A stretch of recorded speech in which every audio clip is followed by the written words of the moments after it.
नमामि सोमेश्वरं स्वतन्त्रम् उमापतिं तं विजयं नमामि नमामि विघ्नेश्वरनन्दिनाथं पुत्रप्रियं तं शिरसा नमामि नमामि देवं भवदुःखशोकविनाशनं चन्द्रधरं नमामि नमामि गङ्गाधरमीशमीड्यमुमाधदं देववरं नमामि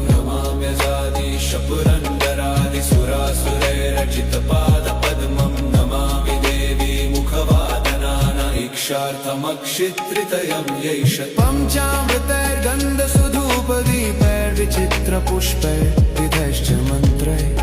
अन्नप्रकारैः सकलोपचारैः सम्पूजितं सोममहं नमामि